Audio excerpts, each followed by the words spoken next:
भगवान श्री योगी रामसूरतकुमार की सर्वं योगी रामसूरतकुमारार्पणमस्तु।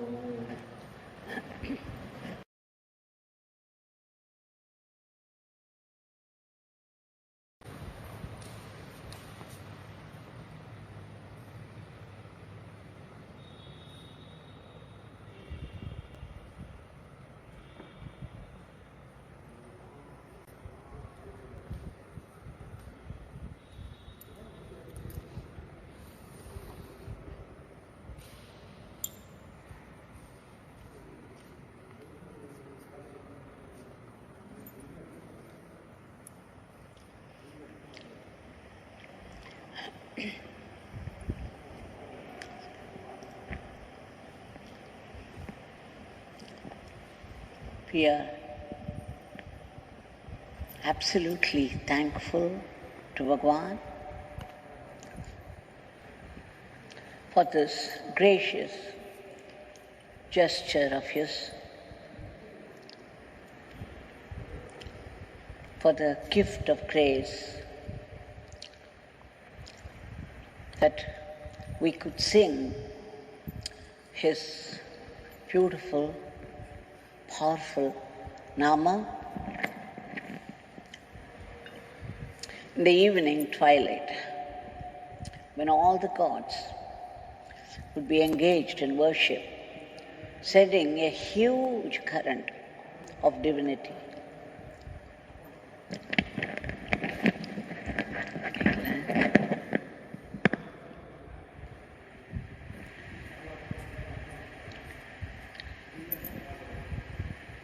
Now, today also, we would go straight to Sanadi Street House.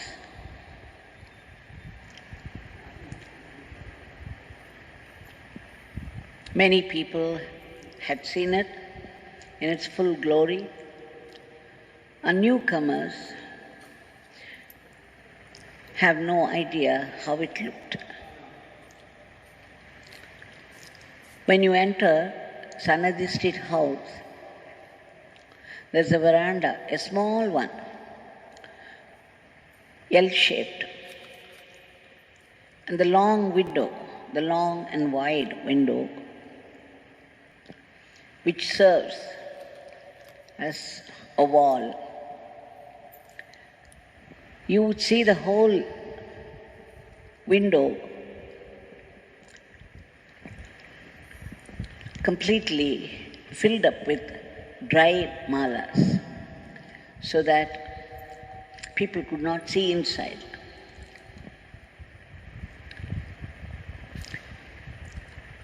When you cross this small veranda, there's a huge wooden door, and then a very small passage, dark, because there's no window at all. Only if you open the door, the front door, there'll be some light. Now this passage leads to the inner hall, which served as Bhagwan's abode, Sri Vaikunta, Kailash, for 17 years. When you enter it first time, you will be in a shock. The way things would be scattered all over the place. Things would seem chaotic, but there was a definite order in which Bhagwan had placed things. So much so, if somebody offered to do some cleaning, Bhagwan would scream, "No, no, no, there is no need." Because we would disturb his cosmos. There would be a heap of cigarette boxes, in one place, a heap of matchboxes in another place, and the newspapers all scattered around, and books, and dirty clothes turned black from brown, hanging on the nails on the wall here and there. And so many odd pieces, like Pandora's box. And there is one heap of bottles, from the smallest to the biggest, all heaped up, carrying different offerings. And many of them had stayed as they were for a long time. And then there would be a mud pot and an aluminium vessel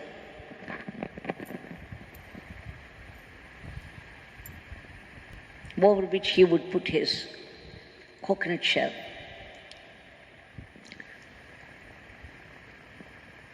And above all, there would be 17 photographs of his own, and what's more, the same one, hanging next to each other all round. That was another shock for me the first time I'd been there. How could anybody hang his own photograph and the same photograph and 17 of them? It was all madness, but soon enough I knew it was divine madness. And the whole place, the whole hall, the inner hall, served a tool in his hand, the abode. Sometimes it meant the whole of India.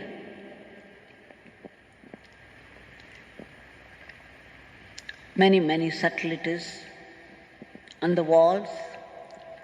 On the one corner, you would see huge walls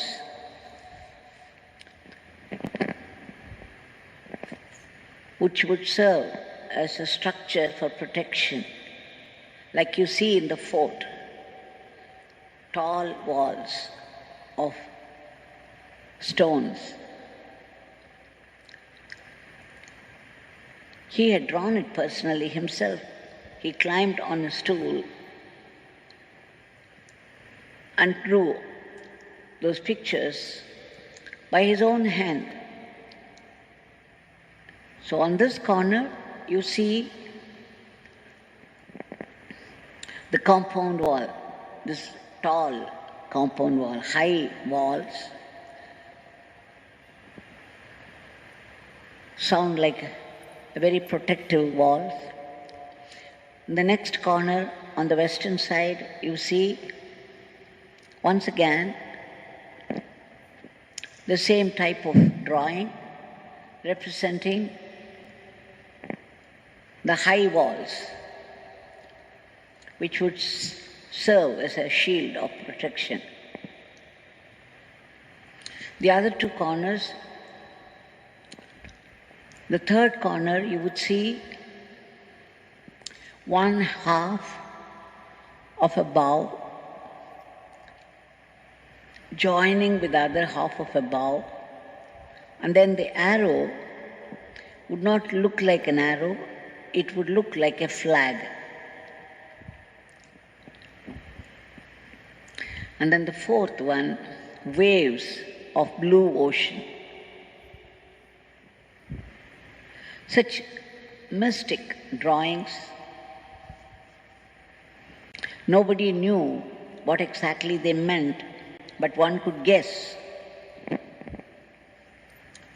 considering, or at least people who knew, moved with him closely, could guess at something which could be very near the truth.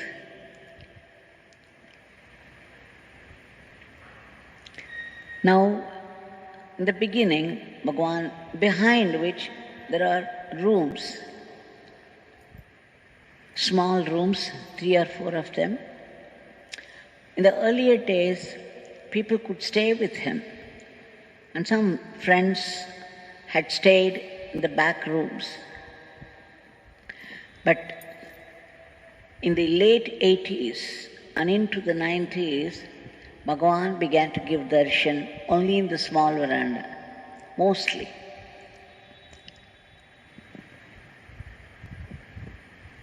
The first time I went there, I had the fortune of being taken inside straight into the hall. But many subsequent visits were done only in the outside small veranda.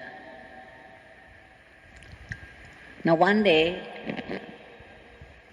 during such darshan in that small veranda, there were people, about 8 or 9 of them, the opposite.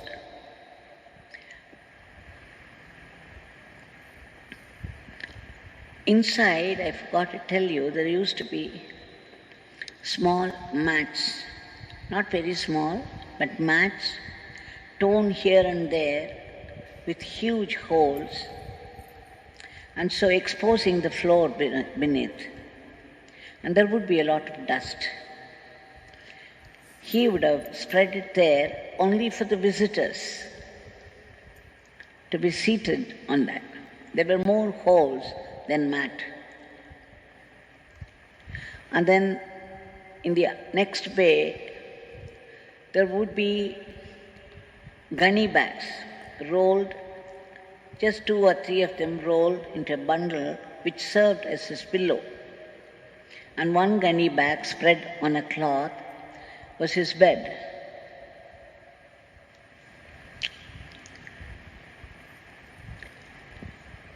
Now, outside in the small veranda, there was a mat.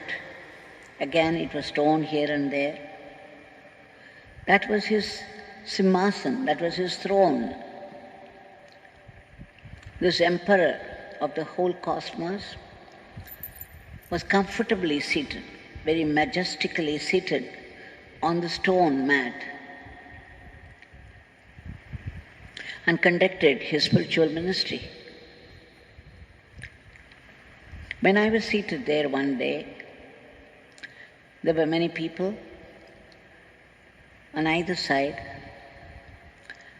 and then Bhagwan asked me, Devaki, can you get a mango? Can you buy a mango? He used the word mango, since in English, mango represents both a ripe fruit and the unripe one. I assumed he meant a ripe mango fruit because he liked eating it. Immediately I rushed out and then looked here and there desperately, walking on and on. Mostly it was running, because I knew he would expect us to finish it. There was economy of time, and we must do it efficiently. Economy and efficiency. So I was looking here and there, walking very fast, almost running my way, all the time watching the shops, hoping for the sight of a mango, and then ran into the market. I was very sure there should be at least one somewhere, because Bhagwan had mentioned it. Bhagwan would not mention anything that was not possible. So if something came out of his mouth, it meant it was possible. It should be available. So I was very hopeful, and I went ahead, on and on and on. But to my dismay and disappointment, I could see nothing on either side except these green vegetables and lemons. So I went deep into the market. When I almost came to the end, the other side was non-vegetarian market. The fish and the smell, it was repulsive to me, so I wouldn't go anywhere near that.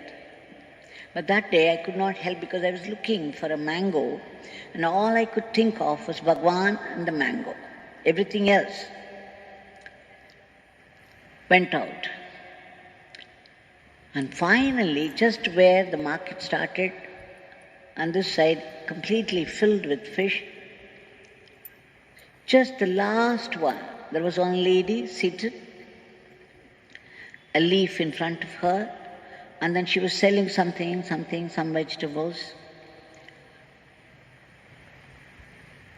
And then there was one mango, just one mango.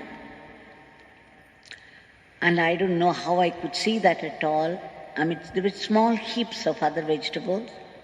And somehow, because of my running here and there, and my mind was focused on mango, I could see this somehow by His grace, and immediately rushed excitedly and asked her.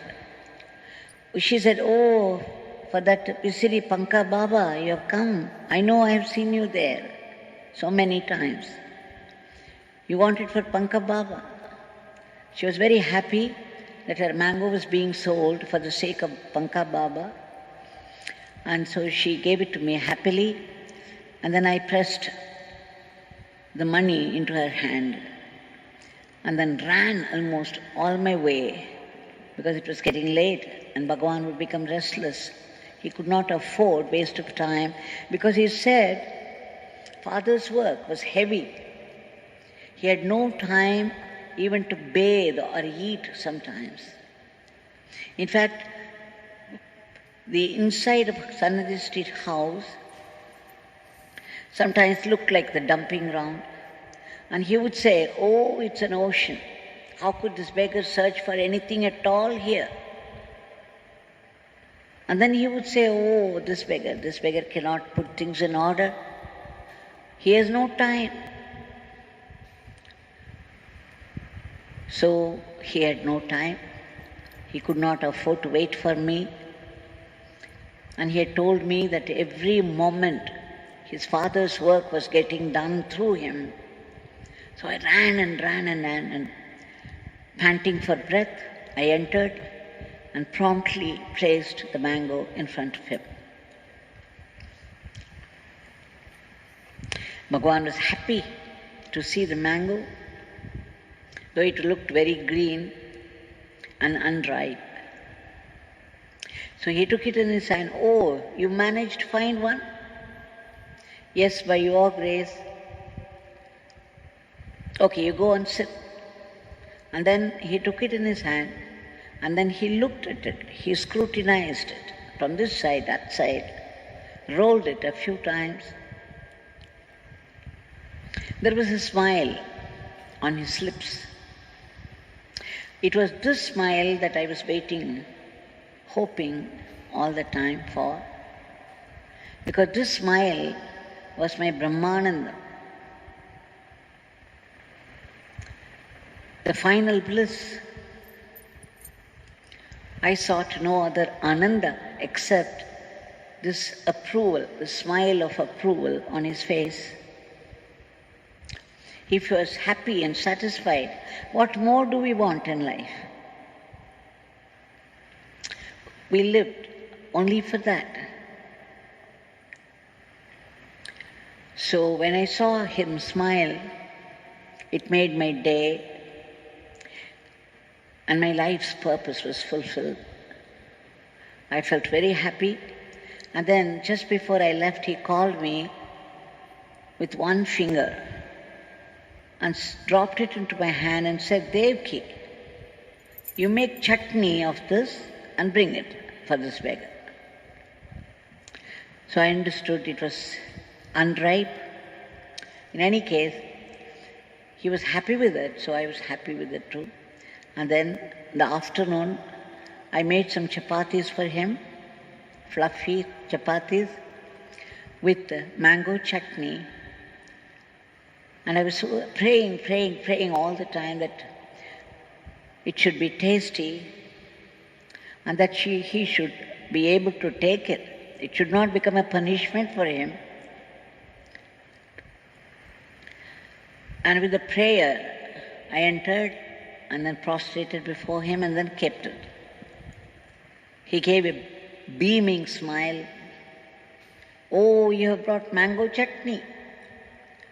And then he took the coconut shell, put the chapatis there and the chutney.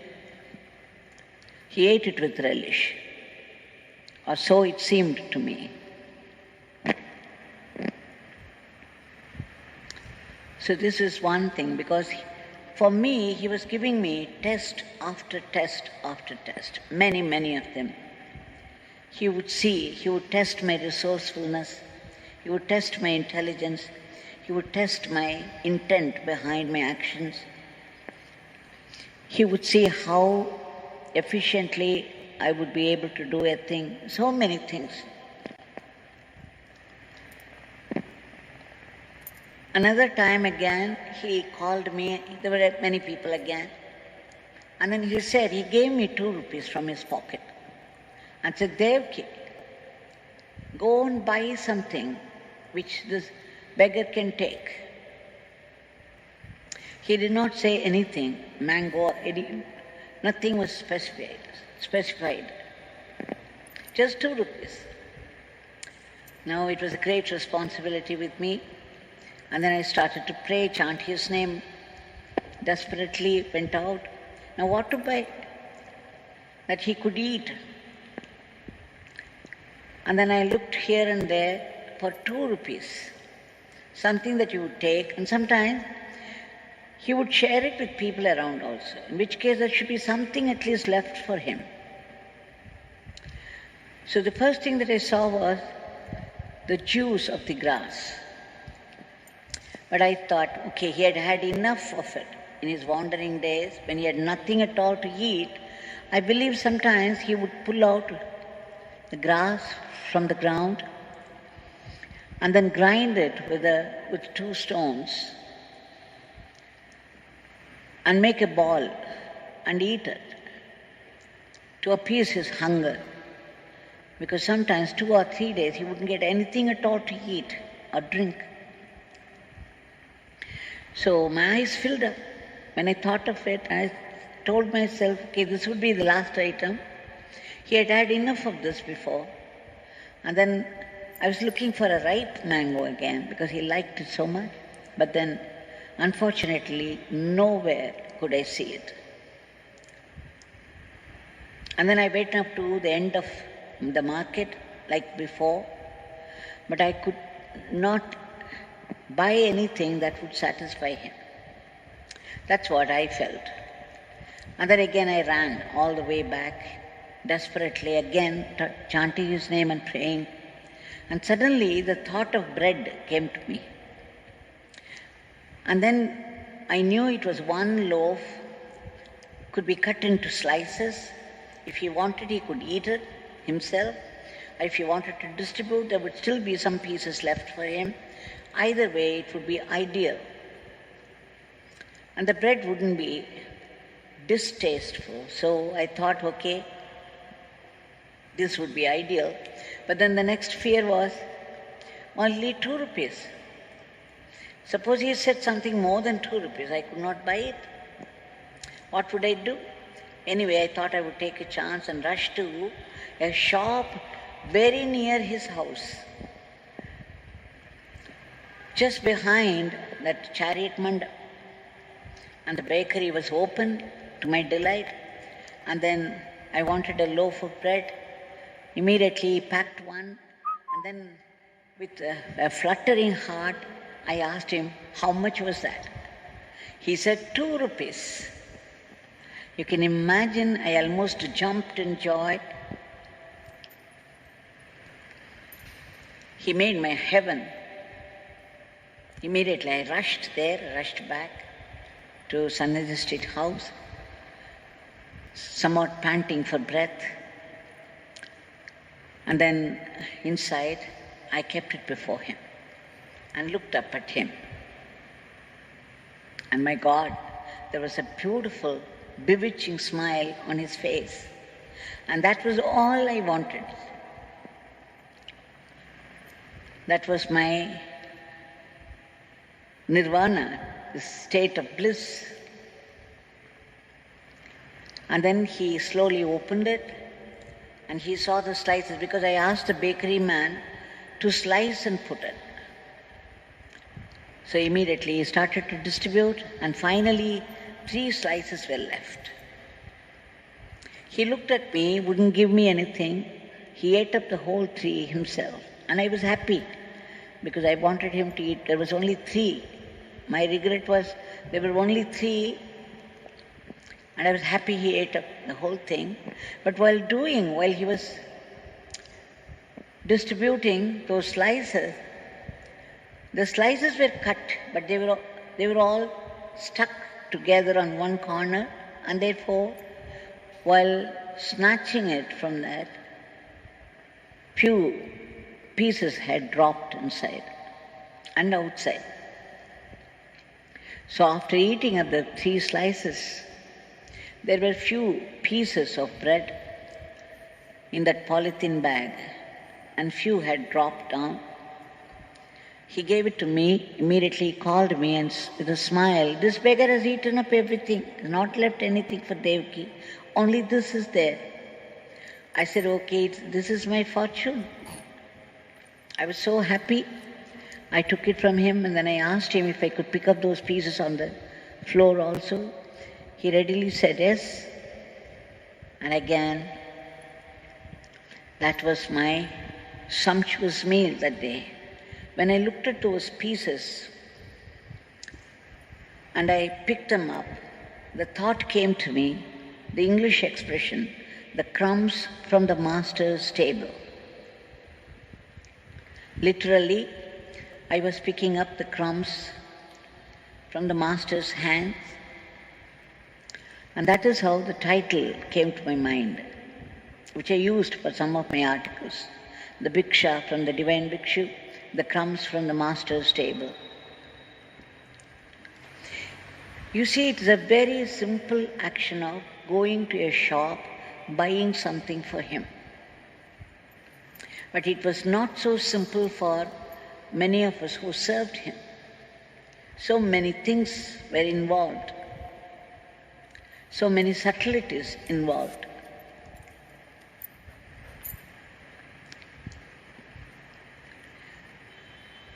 So, when I described every detail of this, you will know that it was not a very simple action of going and buying something for Bhagwan. It was much more than that, for me and for him also. Now, why I am describing these things? Because they give a glimpse of his spiritual ministry in those days.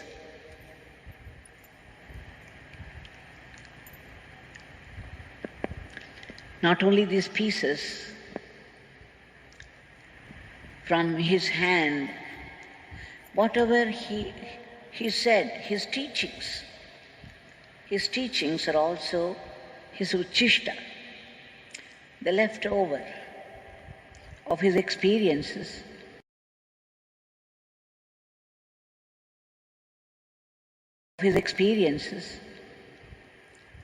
They had also come out from his mouth. And those teachings we must take up, eat them up, meaning we have to practice and practice those teachings until we are able to digest them and assimilate them. This assimilation of his teachings, the food that came from his hand became symbolic of the assimilation of the teachings that came from him. So today, we still have the teachings from his mouth.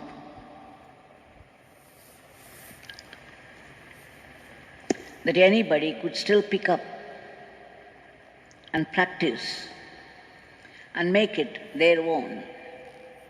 As his prasad, every teaching is prasad from his hand. Every teaching is his leftover. It's come from his mouth like food. This emperor of the cosmos, for all his cosmic work, was seated on a very simple mat, which was dusty because there was nobody to sweep the room, nor would he let them. It's all by his own will. And he was wearing dirty clothes, which must have been white once upon a time, turned brown, and then from brown to black. I remember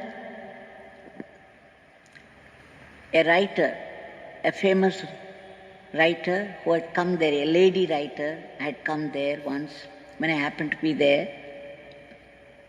I remember a piece of conversation between the two of them. He was saying, "Why would you come like this, rushing to have darshan of this beggar, this dirty beggar, dirty sinner? What made you come here to this beggar? What has he to give you? This beggar has nothing to give you. This beggar has only dirt. Just see how dirty this beggar is." Immediately, pat came the reply from the writer. She said, "Swami, give me a little of your dirt. That would be my fortune. I want just a little of your dirt." And then Bhagwan went into thunderous laughter. He laughed and laughed and laughed for 5 minutes, 5 full minutes. And I felt the whole world laughed with him. The flowers blossomed and the waves rose high in the oceans. And the birds had that extra flutterings, excited. Everything in nature seemed to be very happy and laughing, the laughter of happiness with him. Why? Because as a cosmic man has become one with the entire cosmos, the entire creation.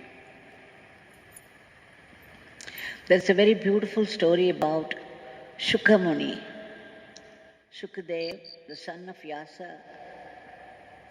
Once he was running, and his father was running after him, calling out, "Hey Shuka, hey Shuka."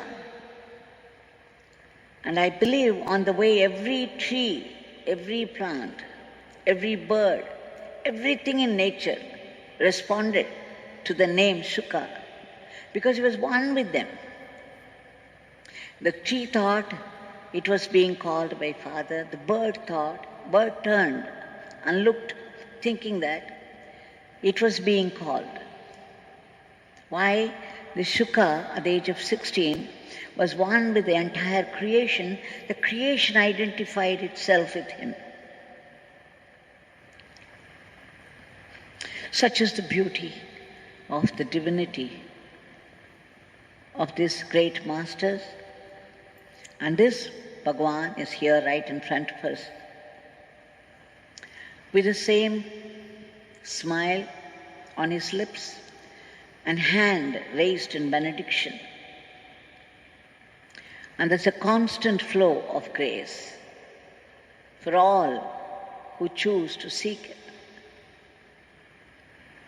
Let us submit our today's prayers at his feet, seeking his immediate divine intervention to uproot the panic from the hearts of people, to arrest the spread of the disease,